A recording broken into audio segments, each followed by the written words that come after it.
जमुई में शनिवार को बिहार सरकार के साथ मंत्री सुमित कुमार ने जिले के अधिकारियों के साथ समीक्षा बैठक की। बैठक में जोर शोर से बीड़ी मजदूरों की मजदूरी 200 रुपया सुनिश्चित करने को कहा गया। मंत्री सुमित कुमार ने कहा कि जो मेहनताना बीड़ी श्रमिकों को मिलना चाहिए वो उन्हें नहीं मिलता है। बीड़ी श्रमिकों के लिए मिनिमम 200 रुपया प्रति हजार होना चाहिए। ब्रेकिंग न्यूज में आपका स्वागत है।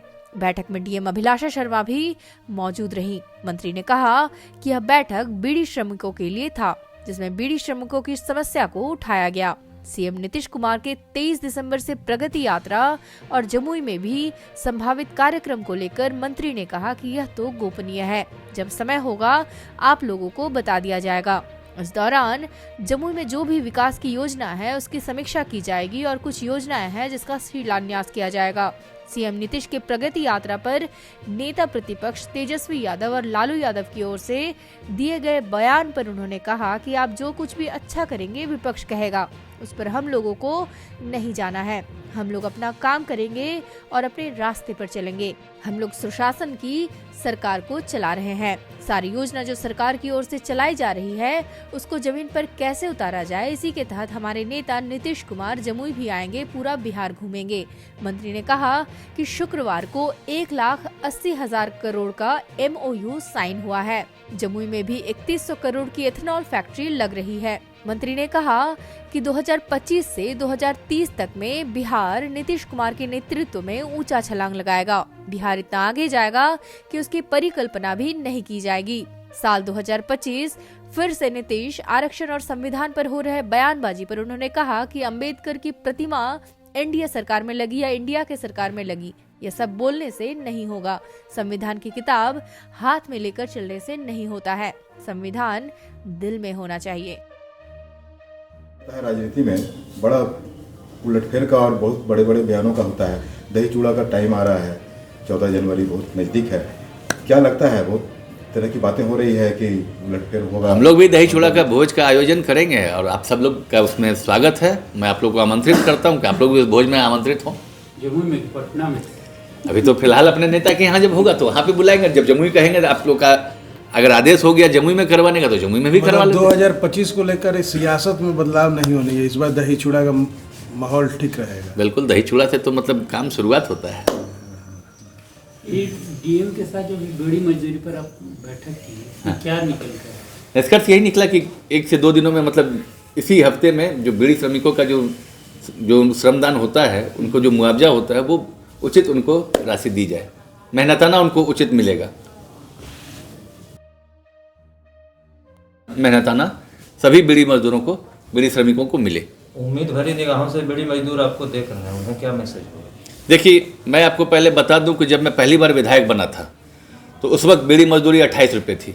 2011 में हम लोगों ने बहुत प्रयास किया तो 28 रुपये से 70 रुपया हुआ।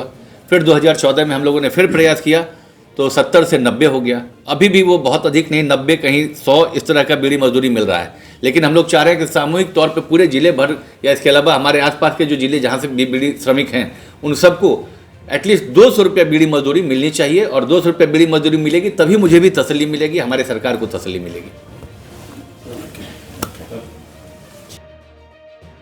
आज मीटिंग वगैरह की है, कुछ अधिकारियों पर बरसे हुए हैं आप, क्या बातें पाई गई हैं? आप जिले की समीक्षा बैठक एक तरह से हुई है? नहीं, समीक्षा बैठक नहीं थी ये। हमारे यहाँ जैसे बीड़ी मजदूरी करने वाले श्रमिक जो हैं बहुत अधिक हैं, तो बीड़ी श्रमिकों का जो उचित मुआवजा होता है, जो उनका मेहनताना होता है, वो उनको नहीं मिल पा रहा था। अभी तक बीड़ी मजदूरी कहीं 90 रुपये, कहीं 100 रुपये। तो हमने उनसे पहले भी कहा था कि 200 रुपये बीड़ी मजदूरी, कम से कम मिनिमम मजदूरी 200 रुपये होनी चाहिए। उसी को लेकर आज हमने एक बैठक किया जिसमें श्रम अधीक्षक ये सब लोग थे और उसके साथ जिलाधिकारी खुद मौजूद रहीं। और उन्होंने भी निर्देशित किया है कि हम लोग को 1 से 2 दिन में ये फैसला चाहिए कि हम लोग सभी बीड़ी श्रमिकों को उनका उचित मुआवजा दिलवा सकें, अधिक से अधिक उनको हम लोग ये जो लाभ होता है वो लाभ दिलवा सकें। इसी पे हम लोगों ने आज बैठक की थी। जी, मुख्यमंत्री प्रगति यात्रा पे हैं, 23 तारीख से निकल रहे हैं, जमुई भी प्रस्तावित है, क्या है कार्यक्रम, कब आ रहे हैं मुख्यमंत्री? देखिए, वो तो गोपनीय होता है, वो समय जब होगा तो आप लोग को पूर्व से उसकी जानकारी दी जाएगी। और भी जमुई के जो भी विकास की योजनाएं हैं उनकी समीक्षा वो करेंगे और कुछ एक योजनाएं होंगी जिसका वो शिलान्यास या उद्घाटन भी कर सकते हैं।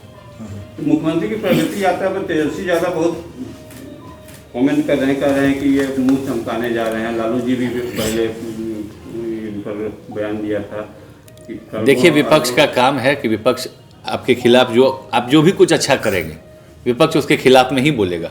इसलिए विपक्ष क्या कहता है उस पर हम लोगों को नहीं जानना। हम लोग अपना काम करेंगे और अपने रास्ते पर चलेंगे।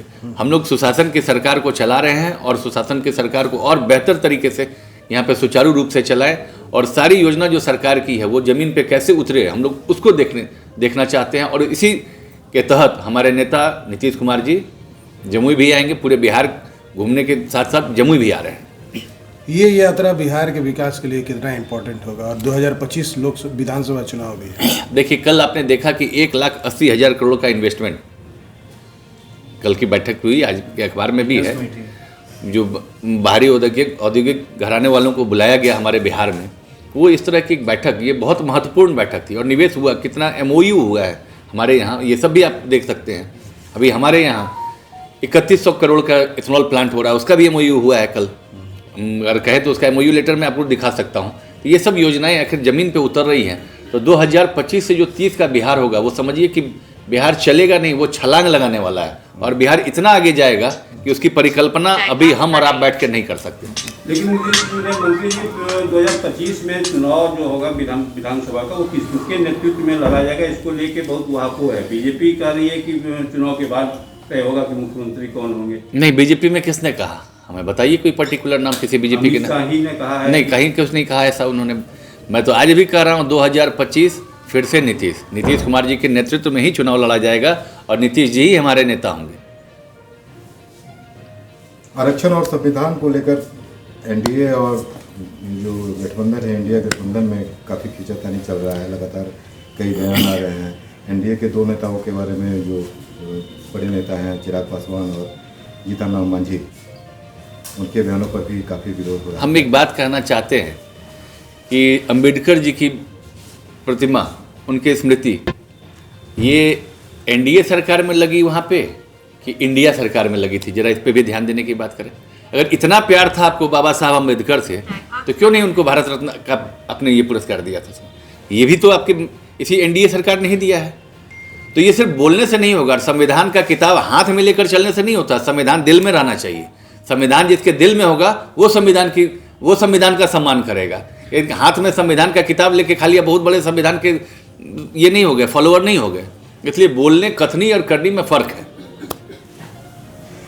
जम्मू में सीवरेज सिस्टम पर बड़ा क्रेडिट लेने का होड़ मचा हुआ है। नहीं, इसमें क्रेडिट लेने का क्या है? आप सभी पत्रकार भाई हैं, हमें याद है कि आपको हमने पहले भी अपने बाइट में स्थापना दिवस पे बोला था। अगर पुराने बाइट को निकाल लीजिए तो पुराने बाइट में हमको लगता है 2022 के इसमें हमने कहा था वो सीवरेज ट्रीटमेंट प्लांट के हम लोगों ने यहाँ पे ये कर भी दिया था और सब कुछ सुचारू रूप से था। हाँ, ये अलग बात है कि थोड़ा निकलने में इसका जरूर विलम्ब हुआ है। इसके लिए हम लोग खेद व्यक्त करते हैं, लेकिन देर आए दुरुस्त आए। जमुई का सीवरेज ट्रीटमेंट प्लांट सही हो जाएगा और अभी ये पहला फेज है, इसके बाद और फेज आना है।